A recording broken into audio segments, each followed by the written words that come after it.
plusieurs raisons qui ont été évoquées par la population. La première, c'est celle qui consiste au fait que ceux-là qui ont été nommés n'habitent pas les quartiers Kéchéro. Parce que cette population elle-même a dit qu'il ne fallait pas qu'elle puisse avoir des chefs qui vont devoir gérer l'entité pendant la journée et que pendant la nuit, et qu'elle soit abandonnée à elle-même. Parce que, comme vous êtes sans ignorer, c'est toujours pendant la nuit où la situation sécuritaire devient de plus en plus fragile. Et en plus de cela, il y a quand même certains faits qui ont été relevés sur les personnes là qui ont été nommées par les maires de la ville.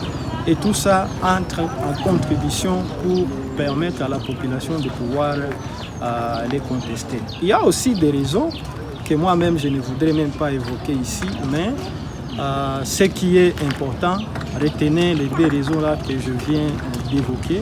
Et c'est ce qui a fait que cette population soit mécontente. Vous avez vu qu'aujourd'hui, c'était une matinée qui a été beaucoup plus agitée. Les jeunes ont tenu mordicus parce qu'ils ont entendu que le maire de la ville tenait aussi à venir procéder à une installation forcée de ceux-là qui ont été nommés par lui-même, ce qui n'a pas rencontré l'assentiment de la population du quartier Kéchéro. La situation était tendue la matinée de ce lundi 5 décembre 2022 au bureau du quartier Kéchéro.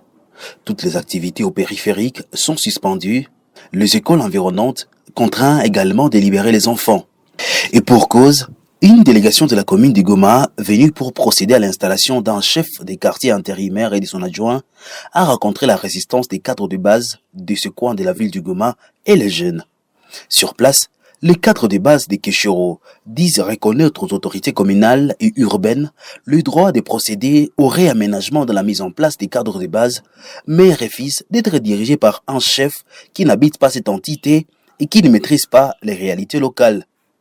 Le maire de la ville sur place donne un ultimatum de 48 heures aux habitants de cette entité pour faire une proposition de deux noms devront, à la mesure du possible, être nommés chefs des quartiers.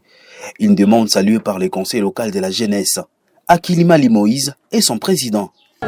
Maintenant, nous demandons aux jeunes d'être apaisés, surtout de par la réponse qui venait d'être donnée par le maire de la ville de Goma, qui venait juste de terminer son speech avec nous, avec tous les cas de base du quartier Kéchéro.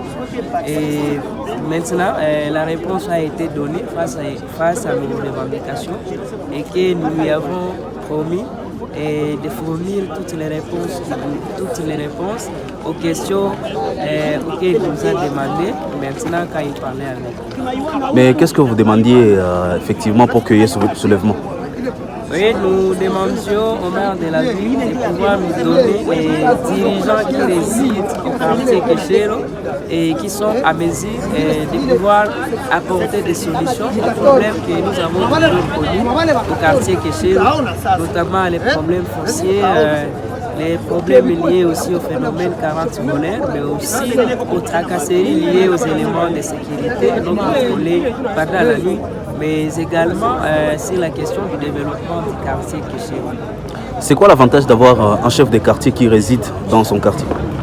Non, c'est un plus grand avantage d'ailleurs. Vous savez, la nuit, lorsqu'il y a des opérations, ça me fait très mal à l'aise lorsqu'on peut appeler des interventions des autorités locales et qu'ils ne sont pas sur les lieux. Et vous vous rendez compte que c'est déjà une frustration de la population et que d'ailleurs ces bandits opèrent calmement et dans la quiétude parce qu'ils savent que les autorités ne sont pas sur les lieux. Une délégation du conseil communal de la jeunesse pour s'enquérir du dossier. Jules Ngeleza trouve que le comportement des habitants de Kéchéro est une bonne leçon que la population vient de donner. Il appelle le maire à se courber à la volonté du peuple. Mais moi, je pense que ça sera en fait une très bonne leçon que la population de Kéchéro vient de donner. Et je crois de la même manière, si les autorités arrivaient à s'inscrire dans cette logique, partout on peut vivre un climat de paix et de sécurité parce que au moins la population elle-même, quand elle décide sur un dirigeant qui doit diriger, elles deviennent automatiquement et directement redevables face à cette population qui place confiance en lui. Donc pour moi, c'est un geste que je suis en train de saluer, mais aussi cette approche du maire de la ville, elle est à encourager et nous pensons que si le maire de la ville n'est pas là, ses prédécesseurs doivent toujours nager dans la même direction pour permettre la paix sociale au sein de nos communautés, à savoir les quartiers. Dans une récente sortie médiatique que vous avez faite, vous avez évoqué la question de la gestion des ETD. Vous pensez que la décision du maire répond également aux normes de la loi? Bon, ce n'est pas dans ce cadre-là, mais je pense que le principe qui parle sur les entités territoriales décentralisées estime que le bourgmestre qui se trouve dans une entité décentralisée a cette compétence de pouvoir proposer un chef de quartier auprès du maire de la ville qui, à son tour, doit avaliser la décision.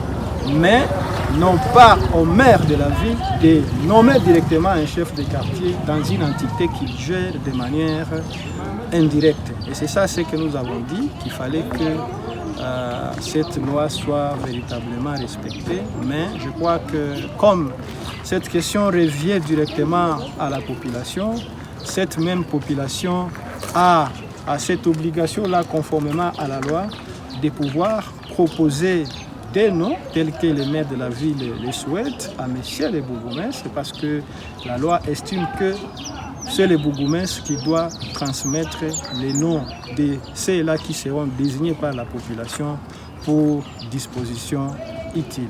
Pour rappel, il y a quelques mois, le chef de ces quartiers a été arrêté par les services des renseignements cités de travailler des mèches avec les terroristes du M23 qui continuent à déstabiliser plusieurs entités de la province.